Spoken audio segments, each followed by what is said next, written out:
Hi there. Today I'm going to talk about the third category from the access management video that I did previously, and that is data security. Data is one of the most valuable assets that an organization has, and that's what the hackers are going after when they attempted to compromise your organization.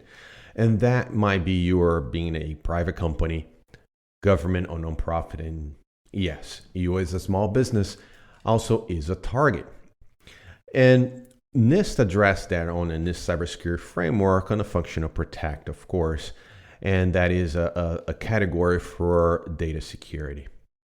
There are several ways to protect your data, and NIST goes through several steps in there. The first two focusing on data in transit and data in storage. So basically, when you store the data, self-explanatory, but data in transit when you're moving around your network, either within your organization or going outside of your organization. And there are areas there and controls that NIST provide for you to follow. But while you're addressing this, take this in consideration. There are several vulnerabilities out there. And to be exact, on this day of this recording, there are a total of 183,630 vulnerabilities that are reported in the Common Vulnerability Exposure, the CVE database. Now, you protect in your organization and you have over 183,000 vulnerabilities. Now, granted, not all of them will apply to you and to your organization specifically, but a great amount of those will apply to whatever you have installed in your organization. So how can you even protect that? What's your strategy to protect against all these vulnerabilities? Well, the answer is complex. It's starting from understanding your assets, right? Understanding where your critical data is residing, and starting from a risk-based approach. Now, where are your crown jewels? It's starting from that point on. However, it's still, you have to face the fact that over 183,000 vulnerabilities, out of that, a good portion applies to your organization. And that is only recorded the known ones. Those are the exploiters, the ones that are going to come up in the future. So there are a researcher called Scott Musman, and he came out with a different concept. He lays out the concept that not addressing the vulnerability, but addressing the effects of a vulnerability that has on your network, on your data. And he came out with a few of them. And they are degradation, interruption, modification, fabrication, interception, and unauthorized use. So no matter what vulnerability of these 183,000 plus that are recorded today, they will have one of these effects on your organization. One of these effects will affect your data.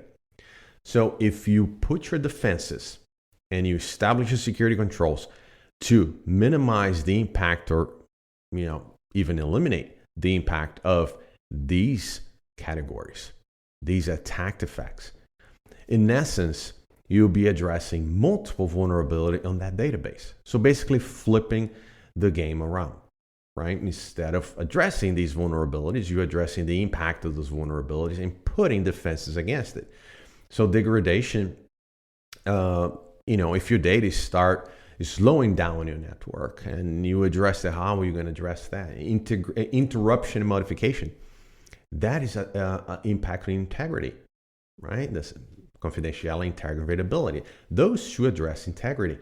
Fabrication, interception. Once again, that one addresses towards integrity, modification of the data that you currently have, basically modifying, becoming false data. And fabrication basically is you put data that does not exist. And interception, right? Intercepting data in transit. Common protection mechanism would be encryption. So those are the ones that you can start tackling and protecting your data on your network by using this methodology. Now, the cybersecurity framework goes above that and addresses two other areas. One is environment segmentation. there's two ways to look environment segmentation. One is make sure that your dev and test systems are separate from your production. Now either you do not install a test or a development system in your production environment. That's one way to segregate. But the other one is make sure that the traffic does not flow between these environments.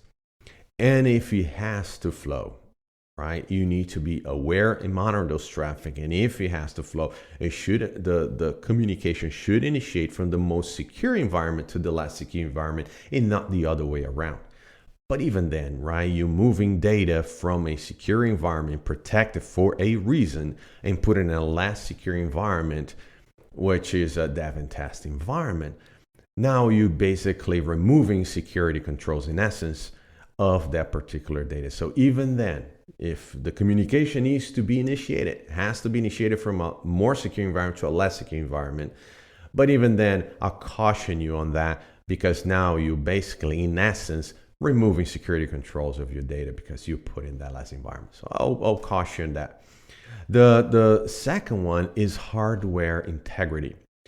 The NIST cybersecurity framework addressed that, but that will not apply to every organization. However, if it does not apply to you, you don't need to implement.